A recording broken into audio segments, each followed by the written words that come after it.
Hello ඉතින් කොහොමද ඔයාලට අද මම ඔයාලට අරන් ඇවිල්ලා තියෙන්නේ මේ CM tool වලට ප්‍රශ්නයක් වෙනවා කියලා හිතන profile issues කොහොමද හදාගන්නේ කියලා. සමහරට මේ වෙද්දි ගොඩක් අය ඒක හදාගෙන ඇති ඒත් බැරි වෙච්ච අයත් ඇති. ඉතින් මේක අනිවාර්යෙන් ඕන කියලා එකකුත් නැහැ.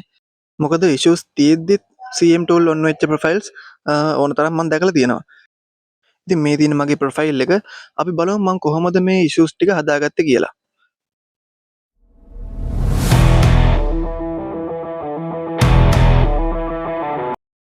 ඔයා මුලින්ම කරන්න ඕනේ ඔයාගේ මේ ප්‍රොෆයිල් අයිකන් එක තියෙන තැන ක්ලික් කරලා ඒකේ පහළට ගියාම help and report කියලා එකක් ඔයාලට බලා ගන්න පුළුවන්. ඒක ක්ලික් කරාම report a problem කියලා එකක් එනවා.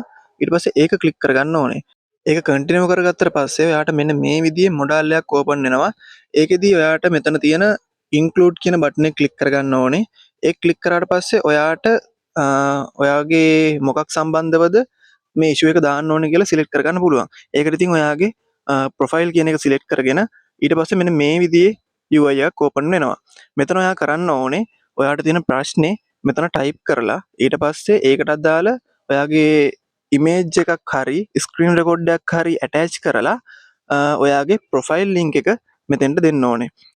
ඉතින් මේ ටික කරලා සති දෙකක් තුනක් අතර කාලයක් ගියාට පස්සේ ඔයාගේ ප්‍රොෆයිල් එකේ තිබිච්ච issues ටික මෙන්න මේ විදිහට අයින් වෙලා තියෙනවා. ඔයාට බලා ගන්න පුළුවන්. ඉතින් මේකෙදි report එකට අදාළ message එක මම description එකේ දාලා තියන්නම්. ඔයාලට එතනින් ඒක අරගෙන ඒ විදිහට කරගෙන යන්න පුළුවන්. ඉතින් වීඩියෝ එක හොඳයි කියලා හිතනවා නම් වීඩියෝ එකට like එකක් දාන්න. ඒ වගේම comment එකක් දාගෙන යන්නත් අමතක කරන්න එපා. ඒ වගේම ඔයා තාමත් මගේ channel එකට අලුත් කෙනෙක් නම් මාව subscribe කරන්නත් අමතක කරන්න එපා. එහෙනම් මේ වගේ තවත් වීඩියෝ එකකින් හමු වෙනකම් ජය.